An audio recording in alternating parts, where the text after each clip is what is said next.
va s'amuser à placer des intervalles sur le cercle trigonométrique. Donc ça, c'est un énoncé de contrôle tel que je l'ai trouvé dans un vrai contrôle qui a été donné à Toulouse. Donc c'est vraiment des choses qui tombent.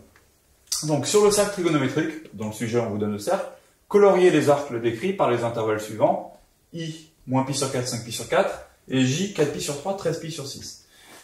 On va le faire en deux coups. La première étape, évidemment, c'est de placer les limites de ces intervalles. Et la deuxième étape, ça va être de dire, comment est-ce que je passe d'un point à un autre? Autrement dit, quel est l'arc de cercle que je vais colorier pour y arriver? Donc on est parti pour le premier. Donc il y a deux points à placer, moins pi sur 4 et 5 pi sur 4. Donc moins pi sur 4, il est quand même très facile à placer. Vous le connaissez par cœur, je pars de 0. Ici c'est pi sur 2. Pi sur 4, c'est la moitié. Donc je suis là, moins pi sur 4. Moins parce que j'ai tourné dans le sens inverse, et pi sur 4 parce que je suis à la moitié du quart de cercle. Très bien. 5 pi sur 4. Donc 5 pi sur 4, il y a plusieurs moyens de le faire. Le premier, c'est de compter. Donc vous savez que ça, c'est pi sur 4. Donc si j'en veux 5, je fais 1, 2, 3, 4, 5. La deuxième manière, c'est de passer par l'angle principal, par la mesure principale. Donc on va faire ça pour vous faire un petit rappel. Pour trouver la mesure principale de 5 pi sur 4, je vais dire que c'est un certain nombre de fois 2pi plus un reste. Sauf que compter 2pi dans 5 pi sur 4, c'est pas évident. Donc je vais m'amuser à compter plutôt 8pi.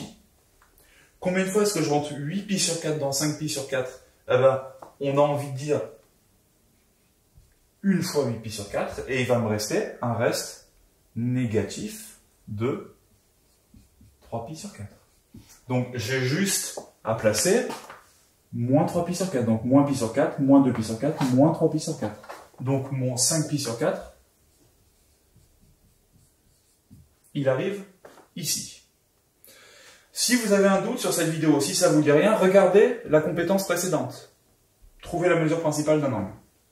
Alors, comment est-ce qu'on va positionner cet intervalle? Donc, nous, on est censé partir de moins pi sur 4, départ, et arriver ici. Donc, là, il ne faut pas se planter. Parce qu'on a envie de dire, c'est pas compliqué, l'intervalle l'arc de cercle que je dois colorier, c'est celui-là. Sauf que n'oubliez pas que le cercle trigonométrique, il a un sens positif et un sens négatif. Quand on ne vous précise pas dans quel sens c'est donné, quand on vous donne un intervalle comme ça, on part du principe que vous partez de celui qui est à gauche, vous arrivez à celui qui est à droite en tournant dans le sens positif. Donc, l'arc de cercle entre ces deux points, c'est pas celui-là, parce que si c'est celui-là, vous voyez que je tourne dans le sens négatif. C'est en fait tout celui-là. Donc ça va être toute cette zone là. Allez, on recommence avec le deuxième, voir si vous avez suivi.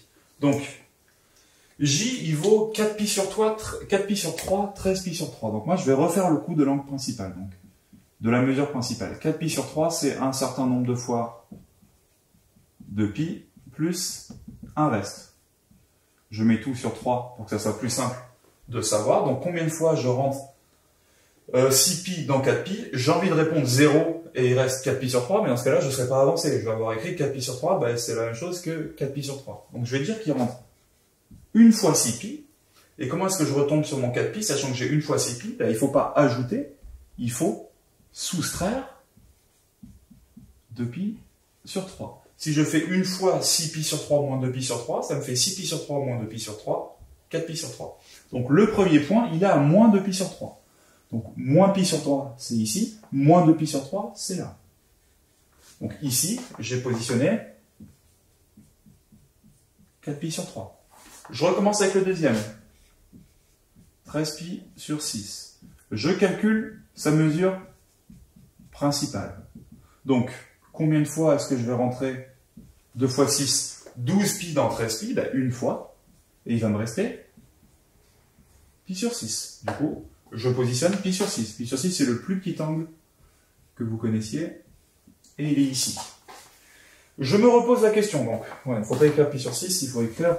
Parce que c'est la mesure principale, mais nous, ce qui nous intéresse, c'est 13 pi sur 6.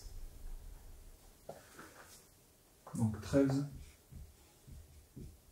pi sur 6. Alors, comment est-ce que je passe de 4 pi sur 3 à 13 pi sur 6? Donc ça, c'est mon point de départ, ça, c'est mon point d'arrivée. Je vous rappelle que le cercle trigonométrique, il a un sens. Du coup, on est censé tourner dans ce sens-là. Je dois partir d'ici et j'arrive là, et bien l'intervalle que je dois colorier, c'est celui-là. Allez, à vous de jouer, on vous en a mis quelques-uns en dessous, aussi bien dans ce sens-là, c'est-à-dire que je vous donne un intervalle et je vous demande de le tracer, que dans l'autre sens. On a un intervalle qui est tracé, on vous demande d'exprimer ces bornes. Entraînez-vous.